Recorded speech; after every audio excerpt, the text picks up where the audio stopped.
bricks scattered all over this property. We do know that one person was taken to a local hospital yesterday. After President Obama delivered his speech, you could definitely tell that the people felt great, motivated. They're in the process of wrapping up this investigation. Alabama Power, they've just finished cutting up a power pole that was knocked down. Also, when using fireworks, it's a good idea to wear safety goggles and also have a bucket of water next to you. And if you have to put this firework out, soak it in the water. This is one of the boulders spray painted with all sorts of graffiti. The church members say when they got here for the 11 a.m. service, they walked up to these doors only to find them locked. They say they called the pastor's phone over and over, but he didn't answer it. Come and go.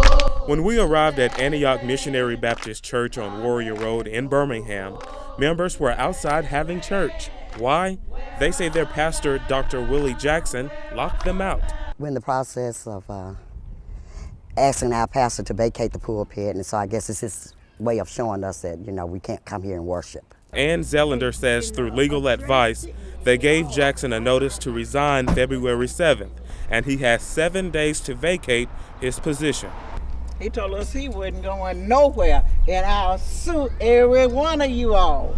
Yeah, that's what he told us sitting in that church. The angry worshipers say there is no transparency among the pastor and congregation, and they want him out.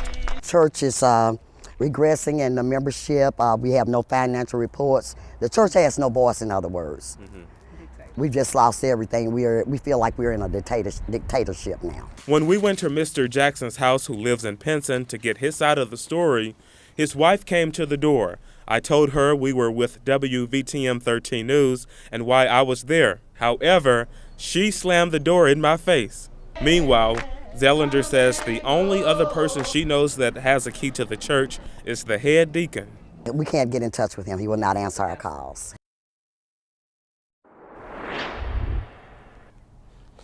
As of now, we have not heard back from the pastor. The frustrated members did file a police report with Birmingham Police. When the sun came up this morning, you could clearly see the path of destruction a tornado left behind in Birmingham. Homes ripped apart, Christmas decorations scattered everywhere.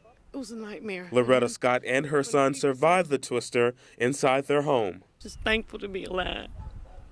When the people said take cover, if I had not moved 1 inch back into taking cover, the whole glass would have been in my bed where I was laying.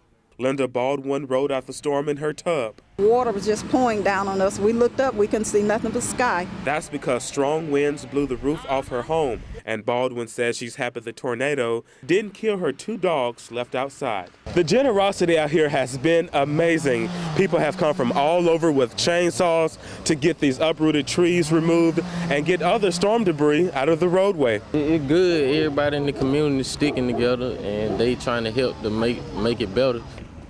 Workers placed a blue tarp over damaged Hopewell Baptist Church. Tomorrow, some worshipers say they plan to honor God for allowing them to make it through Friday's horrific nightmare.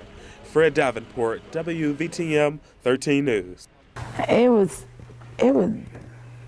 scary. 1 week after a shooting inside Oasis Tabernacle Church in Selma, victim Sharnika Brown talked to us about that incident. I would never thought in a million years that it would have been me, my family, my church family, caught up and involved in something like this. Selma police say James Minter walked inside the facility, sat between his girlfriend and newborn baby in the front of the church. Shortly after, officials say Minter pulled out a gun and shot Brown, his child, and a minister. I was shot here, and it came out here. Shot here, came out here. She wears a mask to hide the wounds. The baby has severe injuries to his hand. I talked to him at night when he, crying and, trying to fight back the pain. Outside Oasis Tabernacle Church, the sign says compassion and forgiveness. Sharnika Brown told me she has already forgiven the guy she says shot her and her baby. A week later, that awful event didn't stop all of the victims and shaken church members from coming back to church. We don't want it to happen to nobody else. We don't know other church ever has to go through that. Fred Davenport, WVTM 13 News.